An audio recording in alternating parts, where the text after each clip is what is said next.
مگر 8ویں امام کی جو لحد بنائی گئی ہے، جو زری بنائی گئی ہے، وہ پلاٹینم کی ہے۔ کاہے کی ہے؟ پلاٹینم۔ پلاٹینم سونے سے مہنگی دھات ہے اور بہت مہنگی دھات ہے۔ پوری جو لحد بنائی گئی ہے 8ویں امام کی، وہ پلاٹینم کی ہے۔ توجہ چاہتا ہوں، خالی لحد کو نکال کر پلاٹینم بیچ دیا جائے تو ایک ملک بسایا جا سکتا ہے۔ توجہ دے۔ اب حضرات سے مؤدبانہ گزارش ہے کہ ایک بار سورہ حمد اور 3 بار سورہ اخلاص کی تلاوت فرما کر سرات احمد صاحب مرحوم، ابن محمد علی صاحب مرحوم اور انیس زہرا مرحومہ بنت محمد علی صاحب مرحوم کی روح کو ایصال کر دیں۔ عزیزان گرامی، گرمی کی شدت، دھوپ کی تپش، مجھے واقعی اتنی امید بھی نہیں تھی کہ اتنے لوگ مجلس میں مجھے مل جائیں گے۔ بہرحال اللہ کی بارگاہ میں معصومین کے توسل سے میں تمام آنے والے افراد کی صحت و سلامتی کے لیے دعا کر رہا ہوں کہ پروردگار آپ کو سلامت رکھے، آپ کی دلی مرادوں کو برلائے۔ مختصر سی گفتگو کے لیے نباز کائنات امیر المؤمنین علی ابن ابی طالب علیہ السلام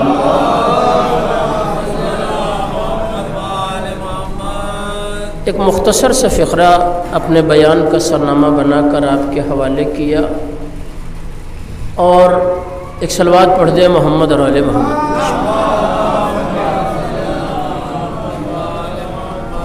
بڑی مختصر سی گفتگو آپ کو سنا کر خود اپنی اصلاح کرنا مقصود ہے۔ چنانچہ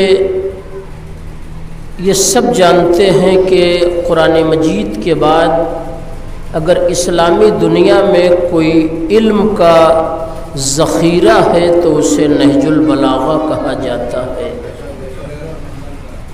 اب اس کا کوئی تفصیلی گفتگو کا موقع اور محل نہیں ہے کہ ایک کتاب میں مولا نے کتنے عنوانات پر تقریریں کر کے اسے چاہنے والوں کی ہدایت کے لیے واقعی ہم تک پہنچا دیا۔ یہ ہماری کمی ہے کہ ہمیں جتنا فیض، جتنا فائدہ واقعی نہج البلاغہ سے اٹھانا چاہیے، اتنا فائدہ ہم نہیں اٹھا رہے ہیں۔ اور جنہوں نے اس معاملے میں کوشش کی، اغیار نے واقعی محنت اور مشقت کی، تو انہیں اس کا فائدہ مل بھی رہا ہے۔ میں ترجمہ کرنے سے پہلے یا مولا کا جو فقرہ آپ کے حوالے کیا اس پر گفتگو شروع کرنے سے پہلے تمہیداً نہج البلاغہ کے متعلق اپنے چاہنے والوں تک یہ میسج پہنچا دوں، اور شاید اگر یہی بات کسی ایک ذہن میں بھی محفوظ ہو جائے تو میرے آنے کا مقصد پورا ہو جائے۔ نہج البلاغہ ظاہری طور پر ایک کتاب ہے، مگر نہج البلاغہ کے اندر 3 الگ الگ عنوانات معین کیے گئے ہیں، اور جامع نہج البلاغہ نے پہلے حصے میں مولا کی تقریروں کو رکھا ہے، جسے خطبات کے نام سے جانا جاتا ہے۔ مولا نے جو تقریریں کی ہیں، کوئی موضوع نہیں بچا ہے جس میں مولا نے تقریر نہ کی ہو۔ توجہ چاہتا ہوں، کوئی رخ نہیں بچا ہے کہ جس میں مولا نے تقریر نہ کی ہو۔ زمین کیسے بنائی گئی، آسمان کیسے بے ستون کے تمہیں نظر آ رہا ہے، ستاروں کی تخلیق کیسے ہوئی، توجہ چاہتا ہوں، سمندر کیسے عالم وجود میں آیا، حتیٰ کہ پرندوں کے اوپر بھی مولا نے سیر حاصل گفتگو کر کے آخری منظر یہ چاہنے والوں کے حوالے کیا کہ رات کی تاریکی میں اگر کوئی پرندہ درخت پر بیٹھا ہے، اس کی آنکھیں بند ہے، تو اگر تجزیہ کیا جائے تو اڑتا ہوا پرندہ دھوکے سے گر سکتا ہے، مگر سوتا ہوا پرندہ کبھی نہیں گر سکتا۔ ایک صلوات پڑھ دے محمد اور آل محمد۔ تو مولا نے ہر رخ پر کوئی رخ مولا نے نہیں چھوڑا کہ جس پر مولا کی تقریریں نہج البلاغہ میں نہ ہوں۔ تو پہلے حصے کو خطبات کے نام سے جانا جاتا ہے، جو عام طور سے تقریباً بیشتر عربی مدارس میں، جامعہ میں بچوں کو پڑھایا بھی جاتا ہے۔ مولانا موجود ہیں، خود ہمارے یہاں کے پڑھے ہوئے، انہوں نے بھی اس کو ساری چیزوں کو پڑھا ہے۔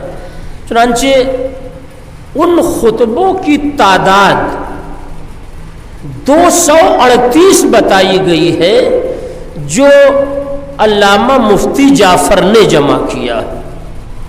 کتنی بتائی گئی ہے؟ 238 تقریریں مولا کی نہج البلاغہ میں پائی جاتی ہیں۔ بقیہ دوسری کتابوں میں 240 ہے، اس لیے 240 ہے، یہ اختلاف نہیں ہے۔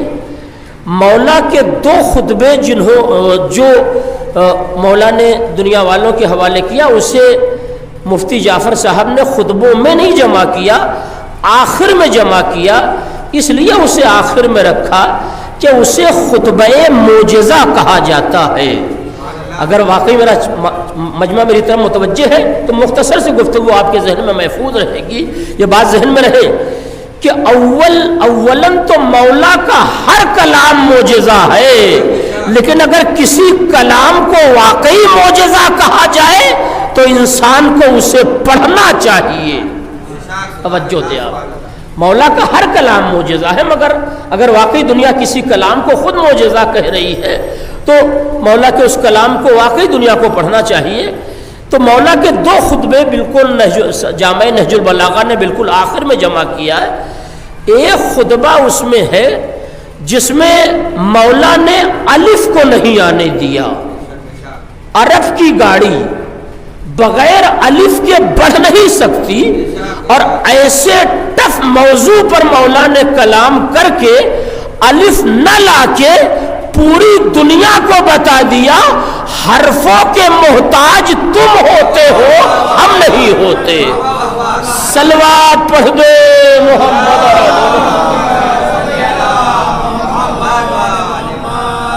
کر۔ یزید نے جمع کیا، حسین کا لشکر روز عاشورہ ہر کے آنے کے بعد شہرت عامہ کی بنیاد پر 72 ہوگا۔ نہیں توجہ دے رہا؟ کتنا ہوگا؟ 72 شہرت عامہ کی بنیاد پر، ورنہ کچھ تعداد زیادہ بھی بتائی گئی ہے، مگر ایک عام شہرت ہے، میں اسی سے گفتگو کر رہا ہوں۔ تو یزید کا 80,000 کا لشکر، امام حسین کے پاس کل 72۔ اور اب جو لفظ دے رہا ہوں اسے آپ ہمیشہ یاد رکھیے گا، دنیا کے کسی ادب میں نہ علی اصغر کو سپاہی کہا جائے گا، نہ حبیب ابن مظاہر کو سپاہی کہا جائے گا۔ توجہ دیا، دنیا کے کسی کلچر میں، دنیا کی کسی تہذیب میں کیا علی اصغر کو سپاہی کہا جائے گا؟ نہیں کہا جائے گا۔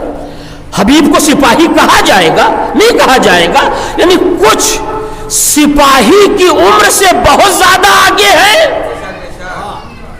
اور کچھ سپاہی کی عمر سے بہت کم ہے۔ توجہ دے آپ، علامہ ذیشان حیدر جوادی نے قبر بنی ہاشم میں اس کی پوری تفصیل لکھی، آپ اٹھا کے دیکھ سکتے ہیں کہ کربلا میں تھوڑے سے لوگ ہیں جنہیں سپاہی کہا جائے گا، اس کی پوری تفصیل انہوں نے نقل کی ہے کہ کربلا میں تھوڑے سے لوگ ہیں جنہیں سپاہی کہا جائے گا۔ تو کربلا نے تعداد کا فلسفہ بھی ہمارے حوالے کیا ہے۔ کیا حوالے کیا؟ کربلا حسین تعداد پہ نہیں لڑ رہے ہیں، حوصلے پہ لڑ رہے ہیں۔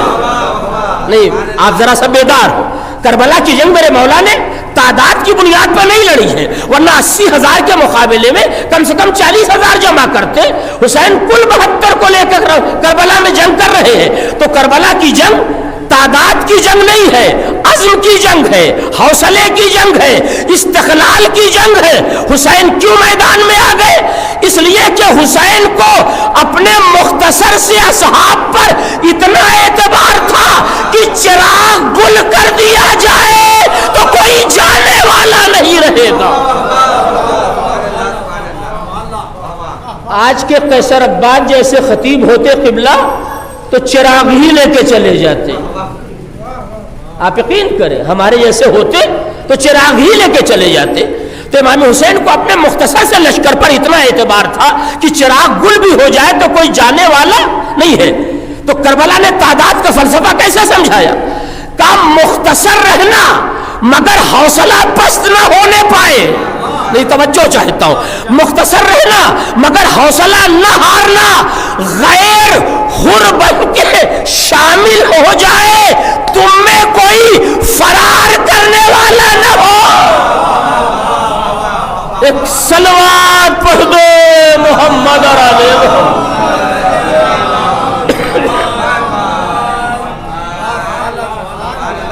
غیر حر بن کر شامل ہو جائے، تم میں کوئی فرار کرنے والا نہ رہے.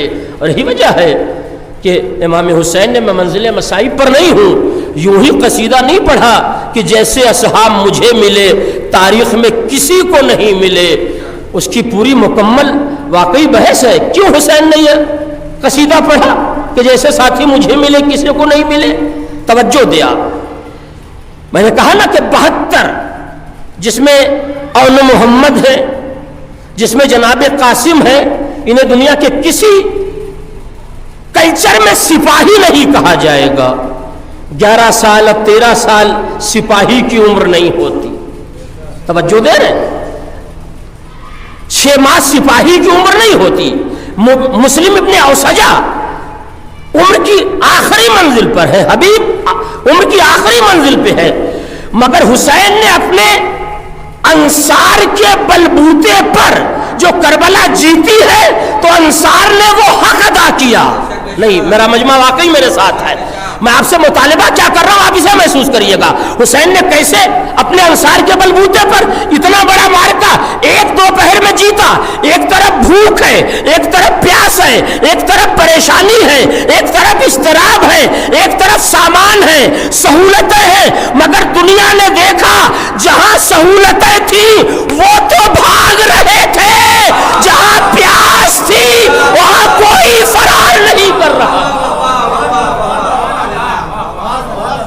ایک صلوات پڑھ دو محمد اور آل محمد. تو آپ یقین کریں آپ مختصر سے ہو اس سے میرے لیے کوئی فرق نہیں پڑتا. میں جو مجلس یاد کر کے آیا ہوں وہ پڑھ کے جاؤں گا. ایک صلوات پڑھ دے محمد اور آل محمد.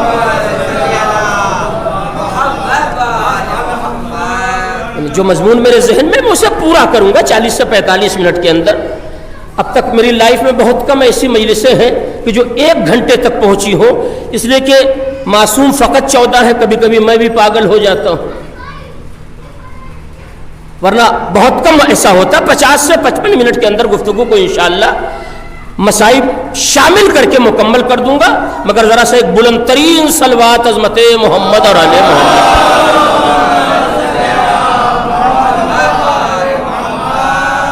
تو جس عرب کی گاڑی بغیر الف کے آگے نہ بڑھ رہی ہو، عرب کی گاڑی کے گیئر کا نام ہے الف. بغیر کوئی گاڑی بغیر گیئر کے بڑھتی ہے؟ نہیں بڑھ سکتی.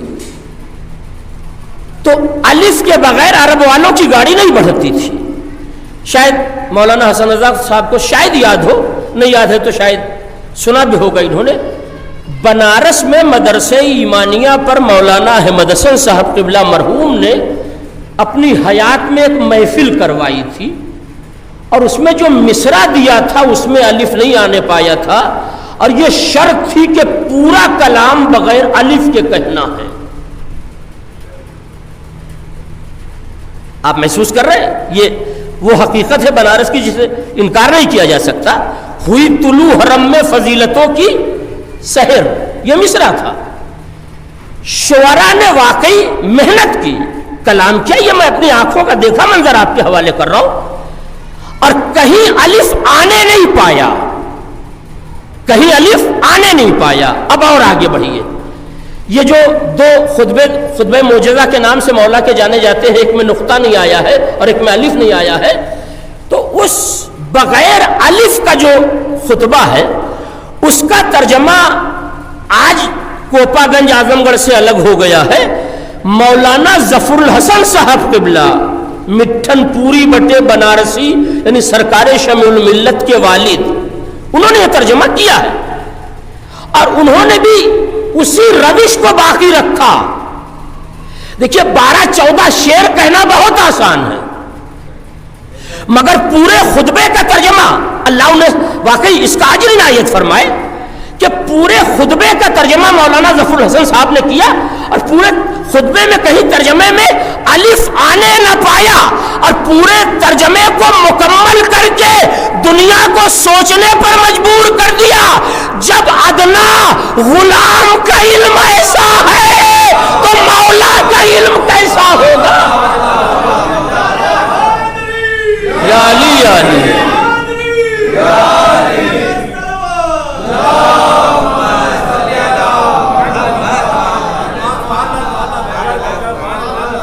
اب آپ آئیے، میں شکر گزار ہوں کہ آپ بیداری سے مجلس سن رہے ہیں، میں واقعی اس کے لیے شکر گزار ہوں آپ کا۔ چنانچہ تو 2 خطبے اور ہیں جو آخر میں ہیں، ملا جلا کے کل کتنے خطبے ہو گئے؟ 240۔ علامہ ذیشان حیدر صاحب مرحوم نے جو نہج البلاغہ کا ترجمہ کیا ہے اس میں 241 ہے۔ غالباً مولا کی ایک دعا ہے جو شاید اس میں شامل کر دی گئی ہے، ورنہ ملا جلا کے معاملہ کل ایک ہے، یہی ٹھیک ہے۔ 240 خطبے مولا نے، اور یہ خطبے مولا نے کب دنیا کے حوالے کیا؟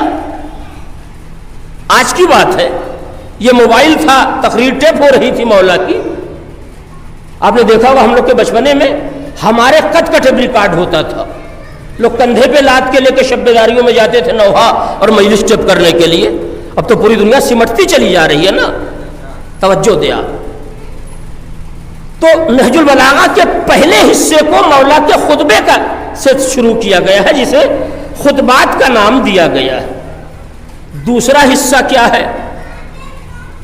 جو مولا نے خط لکھا ہے اپنے گورنرز، اپنے عمال کو، اور اس سلسلے میں انگریزوں کا واقعی ایک اقرار نامہ ہے کہ اگر دنیا چاہتی ہے کہ حکومت کیسے کی جائے تو خالی علی کا خط پڑھ لے، حکومت کرنے کا طریقہ مل جائے گا۔ ایک صلوات پڑھ دے محمد مولا نے۔ اب میں نے کہا نا کہ یہی اگر جانکاری میرے چند نوجوانوں کے ذہن میں رہ گئی تو آج کی مجلس کا حق ادا ہو جائے گا۔ فن خطابت کا مظاہرہ پھر کبھی آپ کے ہاں کے کر دوں گا، آج فن خطابت کا مظاہرہ درکار نہیں۔ خط کی تعداد ہے 1 کم 80۔ کتنی ہے؟ اس کو کتنا کہا جائے گا بھائی؟ ذرا سا میں کم گڑت باز مولوی ہوں، اس لیے مجھے گنتی سلیقے سے آتی نہیں۔ 79 خط مولا نے لکھا۔ یہ مجمع پنکھے کی چھاؤں میں بیٹھ کر مجلس سن رہا ہے، اور واقعی میری باتیں میرے مجمع تک پہنچ رہی ہیں۔ ایک لفظ کہہ رہا ہوں، اس پہ واقعی غور کریے گا۔ مولا نے یہ 80 خط یعنی 1 کم 80 خط اس دور میں لکھا کہ جس دور کا نبی اپنی امت سے قلم مانگ رہا تھا۔ نہیں، میں نے مجلس مکمل کر دی۔ جس دور کا عالمیہ یہ تھا کہ محسن قلم مانگ رہا ہے، قوم دینے کے لیے تیار نہیں ہے، اس دور میں میرے مولا نے 79 خط لکھا۔ آج بھی وہ خط نہج البلاغہ میں پایا جاتا ہے۔ بات بہت پھیل گئی، کل میرے پاس 20 منٹ بچ رہا ہے فضائل کے نام پر، میں کتنی چیزیں چھوڑوں اور کتنی پڑھوں۔ بہرحال گفتگو کو سمیٹ کر میسج آپ کے حوالے کر دوں کہ 1 کم 80 خط مولا نے لکھے۔ آج بھی جس خط کو آپ اٹھا کے دیکھ لیجئے حیات برستی نظر آتی ہے۔ ہائے ہائے، جس خطبے کو اٹھا کے دیکھ لیجئے زندگی رواں دواں نظر آتی ہے۔ اور اس کے بعد تیسرا حصہ جو اندر کا ہے، کتاب ایک ہے، الگ الگ نہج البلاغہ نہیں ہے، یہ اندر کے حصے الگ الگ ہے۔ تیسرا حصہ ہے کلمات قصار، جس کو حکم بھی کہا جاتا ہے، جس میں مولا نے چھوٹے چھوٹے فقرے اپنے چاہنے والوں کی ہدایت کے لیے اس شرط کے ساتھ دنیا کے حوالے کیا کہ پورا ایک صلوات پڑھ دیں محمد اور آل محمد، پورا سمندر کوزے میں سما جائے، اس شرط کے ساتھ کہ نہ سمندر چھوٹا ہونے پائے نہ کوزہ بڑا ہونے پائے۔ کلمات قصار اس کی تعداد کتنی ہے؟ 480۔ اگر کسی کے موبائل میں نہج البلاغہ ہے تو وہ سرچ کر کے دیکھ لے گا، کلمات قصار کی تعداد 480، خطوں کی تعداد ایک کم 80۔ اور مفتی جعفر صاحب نے جو نہج البلاغہ جمع کیا خطبوں کی شکل میں 238 پہلے ہے اور 2 بعد میں ہے۔ اب ظاہر ہے کہ بڑی دیر سے آپ انتظار یہ کر رہے ہیں کہ مولانا کہنا کیا چاہتے ہیں۔ میں اپنی اسی منزل پر آ گیا، موالیان حیدر کرار کا مجمع ہے۔ میں چاہتا ہوں یہ در و دیوار رضا خانے کے آپ کے عقیدے پر گواہ بن جائیں۔ یہ پورے نہج البلاغہ کا ڈاٹا مختصر طور پر میں نے آپ کے حوالے کر دیا۔ 240 تقریریں، آج کا دور نہیں ہے کہ تقریریں محفوظ کی جا رہی ہیں۔ آج کا ذاکر تو اس کی وجہ سے پریشان ہو گیا کہ مثلا مجھے 20 دن کے بعد ایک مجلس گھوسی میں پڑھنی ہے، بلکہ اور کم ہی دن میں نے سوچا کہ ایک مجلس تیار کر لوں، وہی کوپا میں پڑھ دوں گا، وہی گھوسی میں پڑھ دوں گا، اور اس نے ہم سے پہلے وہاں تک ہمارا کلام یا ہماری بات پہنچا دی۔ مگر جب مولا نے تقریریں کی تھی تب یہ سہولت تھی؟ کوئی سہولت نہیں تھی۔ بہت توجہ چاہتا ہوں، مولا نے جس دور میں یہ تقریریں کی اس دور میں کوئی ایسا آلہ نہیں تھا، مگر علی کی 240 تقریریں، 79 خط، 480 کلمات قصار کا آج دنیا میں باقی رہنا یہ اس بات کی زندہ دلیل ہے جب زمانہ مل کر علی کی بات نہ مٹا پایا تو علی کی ذات کہاں سے مٹا دے گا؟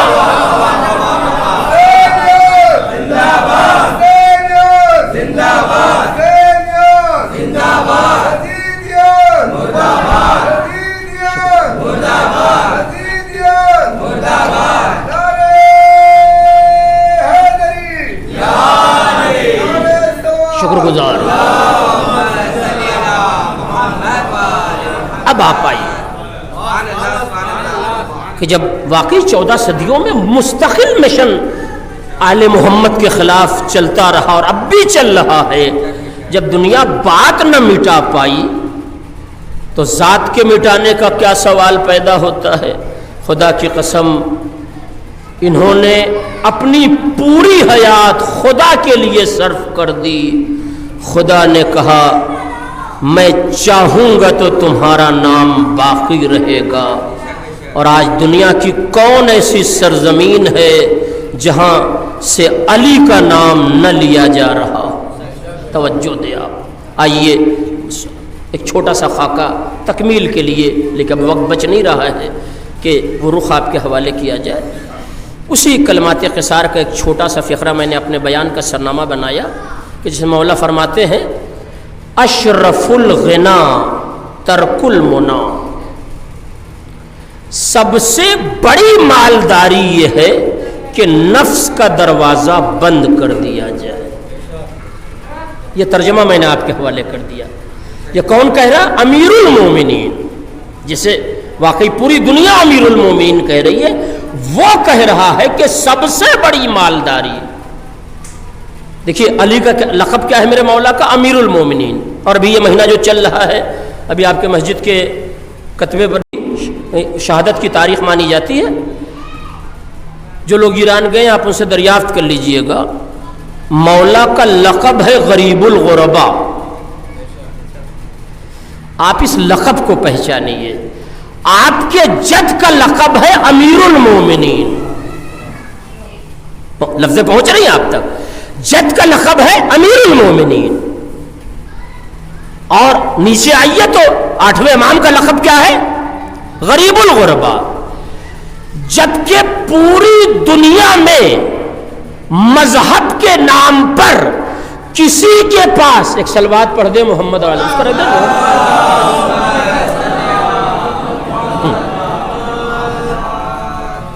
ایک صلوات پڑھ دے محمد اور علیہ محمد. دیکھیے بھائی آپ برا نہ مانیے گا، میرا کھانا آ گیا ہے، لہذا اللہ محالہ مجھے مجلس سب ختم کر دینا پڑے گا.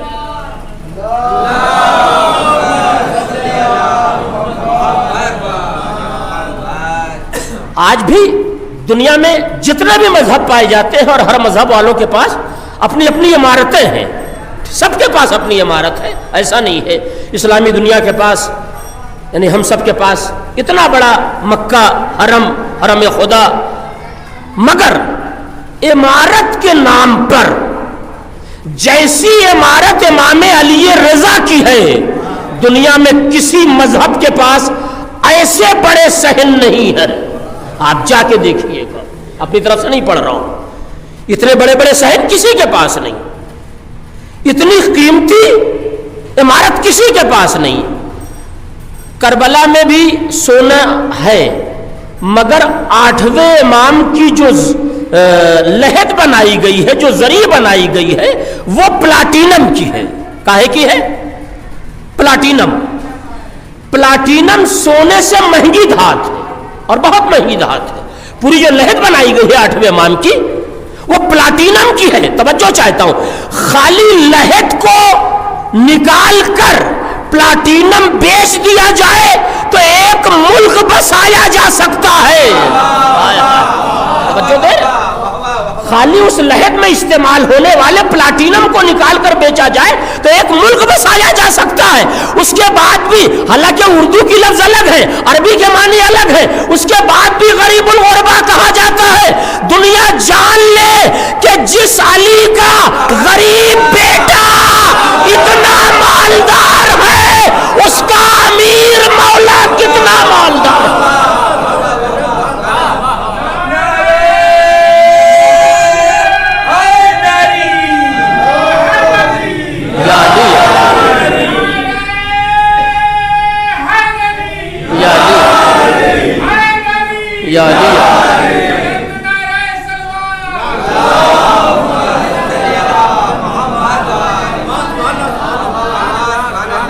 شکر گزار ہوں. حضرات آپ لوگ آگے آ جائیں ذرا سا، تاکہ پیچھے آنے والوں کو جگہ مل جائے. ایک اور صلوات پڑھ دیں محمد.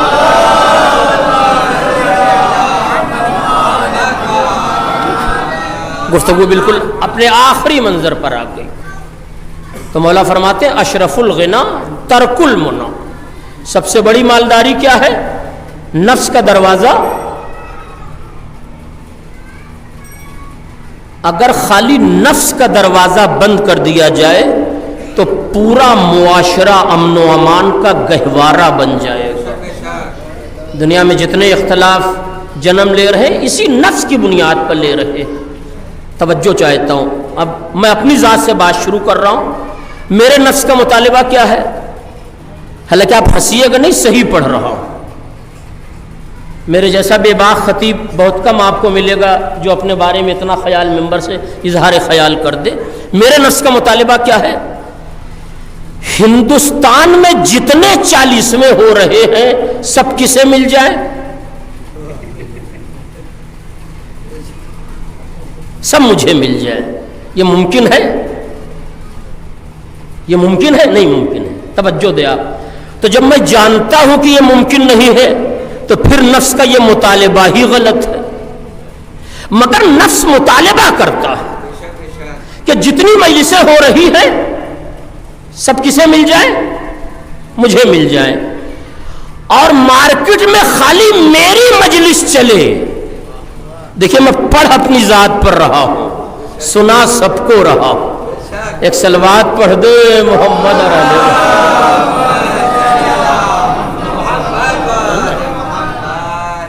تو نفس کا دروازہ اگر بند کر دیا جائے تو مولا فرماتے ہیں کہ اشرف الغنا ترک المنع. سب سے بڑی مالداری یہ ہے کہ نفس کا دروازہ بند کر دیا جائے.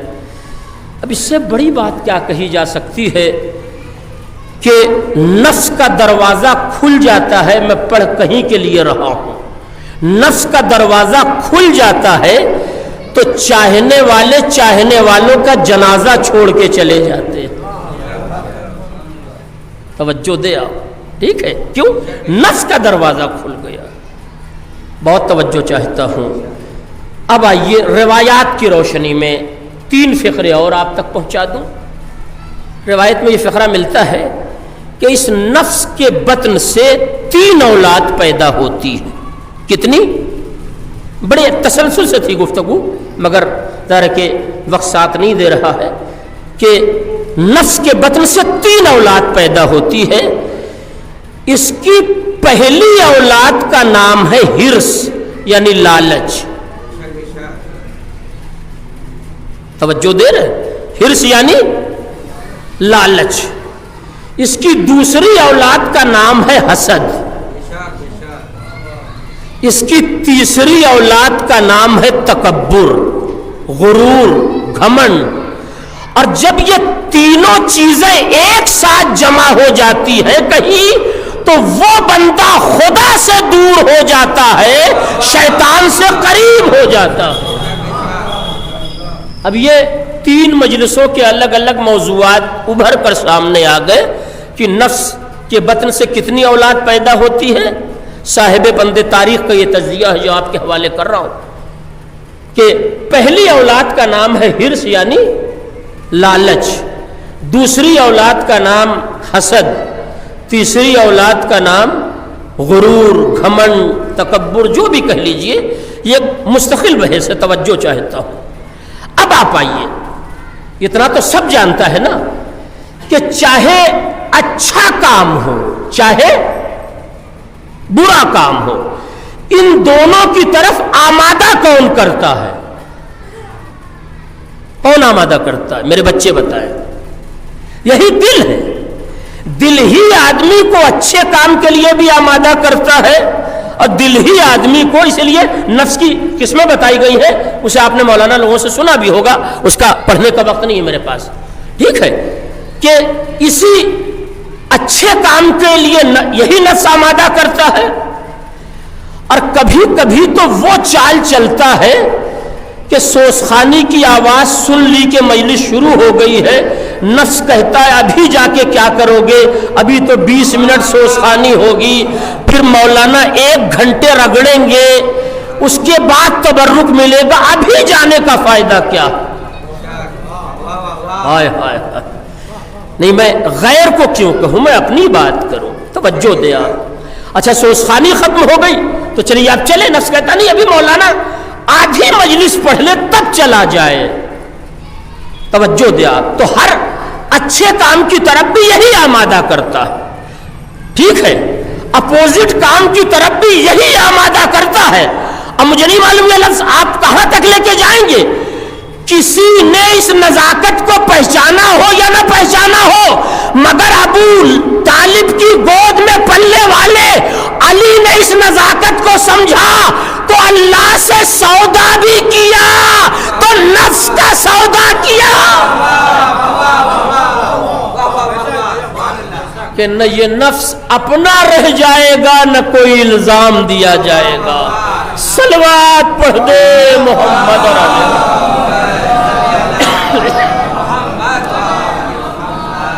بس شکر گزار ہوں. اب یہ 3 موضوعات ہیں جس پر پھر کبھی آنا ہوا اور گفتگو اس نوعیت سے نکلی تو بات آپ کے حوالے کر دوں گا. اذان کے وقت کو اپنے نظر کے سامنے رکھنا ہے تاکہ مجلس اس سے پہلے مکمل ہو جائے. تو پہلا مرحلہ واقعی لالچ کا ہے جسے ہرس کہا جاتا ہے. انسان واقعی اس سے اپنے آپ کو بچائے. اور 8ویں امام کی حدیث اس وقت بھی میرے موبائل میں پائی جاتی ہے.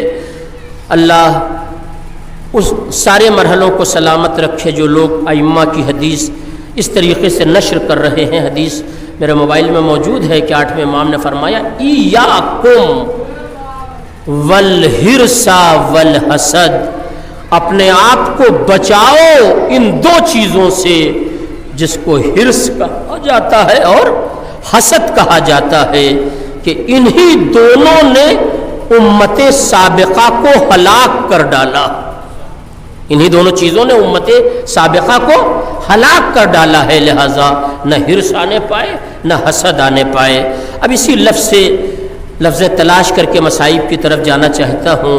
یاد رہے کہ اگر لالچ پیدا ہو جاتی ہے تو قتل حسین کا فتویٰ بھی دیا جاتا ہے، اور لالچ کا دروازہ بند کر دیا جاتا ہے تو حر ایک شم میں کروٹیں بدل کر بھوک اور پیاس کو کلیجے سے لگا لیتا ہے۔ وہ سارے منظر آپ کے سنے سنائے ہیں، میں صرف مصائب کی طرف جانے کے لیے اسے بنیاد بنانا چاہتا ہوں۔ آپ کو یاد ہوگا کہ حر کربلا کے مقتل میں جب تک نفس کا دروازہ کھلا ہوا تھا لشکر یزید کی طرف تھا، جب نفس کا دروازہ بند کر دیا تو اب فیصلہ لے لیا مجھے حسین کی طرف جانا ہے، مگر ایسے نہیں چلا آیا جتنی آسانی سے ہم لوگ پڑھ دیتے ہیں۔ رات بے قراری کے عالم میں گزرتی رہی، چاہے بھائی نے پوچھا ہو یا بیٹے نے پوچھا ہو کہ کیا بات ہے، آپ کیوں اتنا پریشان ہیں، تو اب براہ راست کوئی جواب نہیں دیا، بازو کو پکڑا، ایک ٹیلے کے پاس لا کے کھڑا کر دیا۔ میں مصائب تو نہیں پڑھ رہا ہوں، تاریخ پڑھ رہا ہوں، مگر مجھے یقین ہے کہ کوئی ایسی آنکھ نہیں ہے جو نم نہ ہو جائے۔ اے رونے والوں، سکینہ عباس کی آغوش کی پروردہ ہے، سکینہ زینب کی گود میں پلی ہے، سکینہ علی اکبر کی گود میں پلی ہے۔ یہ بچی بلا فائدہ العطش کی آواز بھی بلند نہ کرے گی، حسین کی بیٹی ہے، اس لیے کہ کیا فائدہ، پانی نہیں ملنا ہے تو العطش کی آواز کیوں بلند کی جائے۔ مگر جیسے ہی حر نے اپنے بھائی یا بیٹے کو لا کر ٹیلے کے قریب کھڑا کیا، بچی نے محسوس کر لیا ضروری ہے فضا میں آواز العطش کا بلند کرنا۔ عباس کی آغوش میں پلنے والی سکینہ نے ایک فقرہ کہا، العطش۔ جیسے ہی یہ آواز اس ٹیلے تک آئی تو حر نے پوچھا کوئی آواز سنائی دے رہی ہے؟ تو ظاہر ہے کہ رو کے کہتا ہے کہنے والا، ہاں حسین کے ننھے ننھے بچے پیاس سے تڑپ رہے ہیں، اللہ ان آوازوں پہ رحمت نازل فرما۔ کوئی ضروری نہیں کہ میں کوئی تفصیلی مصائب آپ کے حوالے کروں، اگر میں محسوس کر لوں گا درمیان میں کہ حق گریہ ادا ہو گیا اور آپ کا یہاں آنا واقعی شہزادی نے قبول کر لیا، اے مادر حسین زہرا جنت البقیع کی قبر کو چھوڑ کر بی بی آئیے، یہ آپ کے لال کے سوگوار یہاں جمع ہیں، ان کے بچے سلامت رہے، ان کا گھر سلامت رہے، ان کا کاروبار سلامت رہے، لو عزادارو۔ یہ وہ آواز العطش تھی جس نے حر کے قبیلے کو لشکر یزید کی طرف سے کھینچا اور حسین کے لشکر میں لے آئی۔ ایک منظر اور یاد دلاؤں، لیکن میرا مزاج ہی مصائب پڑھنے کا یہی ہے کہ جب حسین کربلا کے مقتل میں کھڑے تھے، غازی عباس نے آ کر ایک فقرہ کہا، آقا اب تو مرنے کی اجازت دے دیجئے۔ تو حسین نے کہا، میرے بھیا تمہیں کیسے مرنے کی اجازت دے دوں؟ عباس نے پوچھا، کیوں آقا؟ حسین نے کہا، تم میرے لشکر کے علمبردار ہو۔ ظاہر ہے ام البنین کا لال علی نے لوریوں میں کربلا عباس کو سنائی ہے، انکار تو نہیں کیا، ایک بار داہنی طرف دیکھا، بائیں طرف دیکھا، حسین نے پوچھا بھیا کیا دیکھ رہے ہو؟ تو عباس نے ظاہر ہے سر جھکا کے جواب دیا، آقا وہ لشکر دیکھ رہا ہوں جس کا حوالہ آپ دے رہے ہیں۔ چند لمحے کے لیے امام خاموش ہو گئے، اس سکوت کو خیمے سے سکینہ نے محسوس کر لیا، فضا میں آواز لگائی، العطش۔ جزاک اللہ، جزاک اللہ۔ آپ کی آواز گریہ بلند ہو گئی، ذرا سا حوصلہ اور پیدا کرو۔ رونے والوں مصائب کو بہت زیادہ آگے نہیں بڑھاؤں گا. میں نے کہا نا یہ عباس کی آغوش کی پروردہ بچی ہے. میں نے کہا بی بی اس وقت کیوں آواز التش بلند کر رہی ہے؟ کہا تم نے دیکھا نہیں میرا بابا خاموش ہو گیا. تو جیسے ہی بچی نے آواز التش بلند کی سکوت امامت کو راستہ مل گیا. حسین نے کہا بھیا پہلے سکینہ کے لیے پانی کی سبیل کرو. جزاک اللہ، خدا ان آوازوں پہ رحمت نازل فرما. ایک مرد مومن کے ایصال ثواب کی مجلس، اللہ مرحوم کے بچوں کو واقعی صبر جمیل عنایت فرمائے. ظاہر ہے کہ یہ مجلس جتنے دنوں کے بعد بھی ہو رہی ہے آپ کو بخوبی اندازہ ہے گھر کے افراد تڑپ رہے ہیں، بلک رہے ہیں. ظاہر ہے مرحوم کا ایک بیٹا جوادیہ کا طالب علم حسن عباس صاحب نے مجھے فون کیا، مولوی صاحب اگر خالی ہے تو کسی طرح ایک مجلس پڑھ دیجئے. میں بھی آج ان کے غم میں برابر کا شریک ہو گیا. اے عزادارو، کربلا میں واقعی یا کربلا سے پہلے بھی جتنے غم اور ستم آل محمد پہ ڈھائے گئے سب کا ایک ہلکا سا خاکہ ابھر کر سامنے آ گیا. مجلس مکمل ہو گئی. مثلا آپ برابر سنا کرتے ہیں کہ شہزادی کے پہلو پر جب دروازہ گرایا گیا تو شہزادی کی پسلیوں کی 3 ہڈیاں شکستہ ہو گئی. جزاک اللہ، جزاک اللہ. اے عزادارو یہ پہلا مرحلہ، شہزادی کی پسلیوں کی 3 ہڈیاں شکستہ ہو گئی. اس کے بعد امام حسن کے جنازے پر تیر برسایا گیا. وہ بھی آپ کو معلوم ہے کتنے تیر جنازے پر لگے، کلیجے کے کتنے ٹکڑے ہوئے یہ بھی آپ کو معلوم ہو گیا. اب آپ کربلا آئیے، حسین کا گلا کتنی ضربوں میں کٹا اسے راوی نے لکھ دیا.